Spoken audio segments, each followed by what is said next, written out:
Welcome to this morning's international news. Let's hear the headlines first. Macron extends virus lockdown in France until May 11. Modi extends India's COVID-19 lockdown till May 3rd. COVID-19 is 10 times more deadlier than swine flu, says WHO. First sailor on virus-stricken USS Roosevelt dies. Coronavirus pandemic could threaten global food supply, UN warns. And coronavirus upends Putin's political agenda in Russia. These were the headlines. Let's hear the details news now. President Emmanuel Macron on Monday extended France's strike lockdown to combat the coronavirus until May 11th, with a progressive relaxation of the measures planned after that if the outbreak has slowed. The epidemic was beginning to steady. Hope is returning, Macron said in an address to the nation. The strike confinement must continue until May 11. But he also warned that easing the lockdown then would only be possible if we continue to be good citizens, responsible and respect the rules, and if the spread of the virus has indeed continued to slow, he said. Schools would start to reopen from May 11, but restaurants and cafes would remain shut.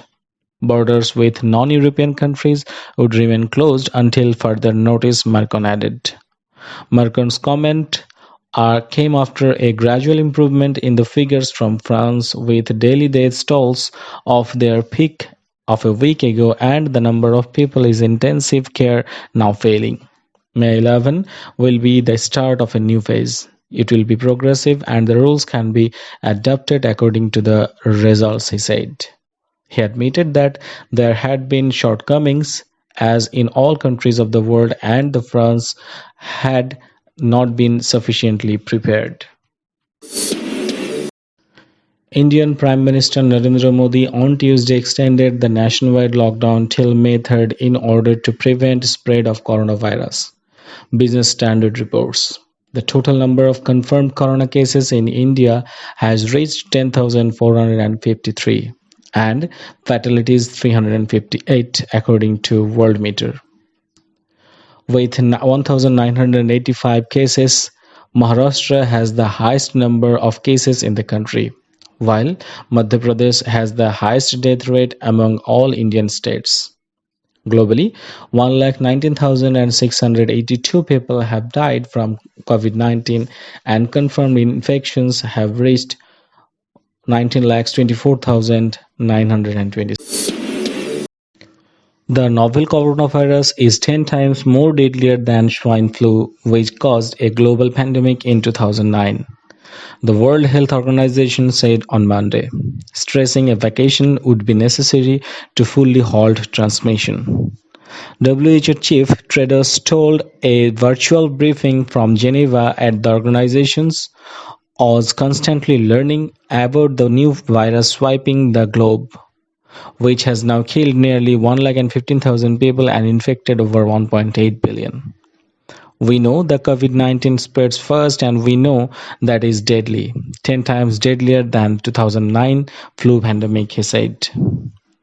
WHO says 18,500 people died of swine flu or H1N1, which was first uncovered in Mexico and the United States in March 2009.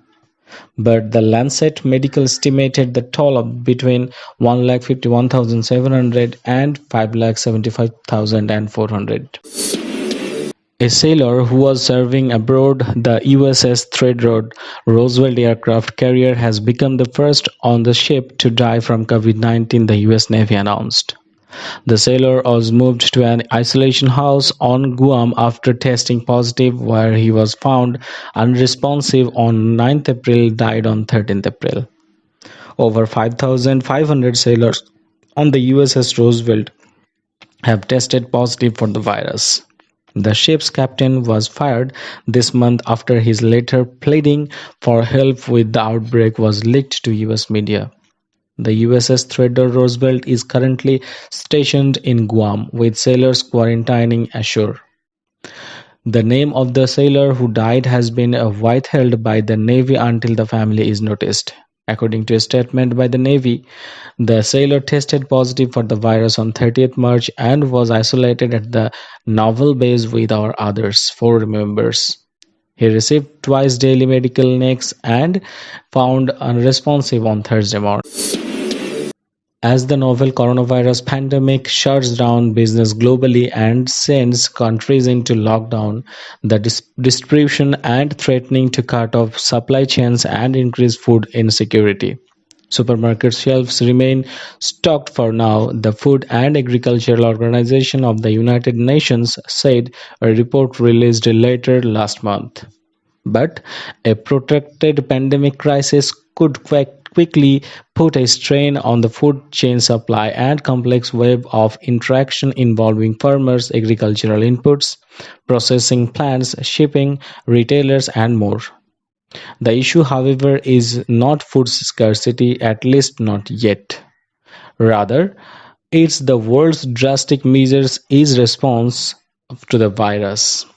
Border closures, movement restrictions, and distributions in the shipping and aviation industries have made it harder to continue food production and transport goods internationally, placing countries with few alternative food sources at high risk.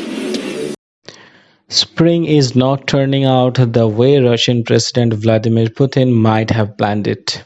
A nationwide vote on April 22nd was supposed to finalize sweeping constitutional reforms that would allow him to stay in power until 2036 if he wished. But after the coronavirus spread in Russia, the plebiscite had to be postponed, an action so abrupt that billboards prompting it already had been erected in Moscow and other big cities. Now under threat is a pomp-filled celebration of Victory Day on May 9, marking the 1945 defeat of Nazi Germany in World War II. The holiday has become the most important of Russia's calendar, and this year is the 75th anniversary, with world leaders invited to a celebrating highlighting the country's exceptional role in history. Every year, thousands gather in Moscow, including many elderly veterans proudly wearing their medals.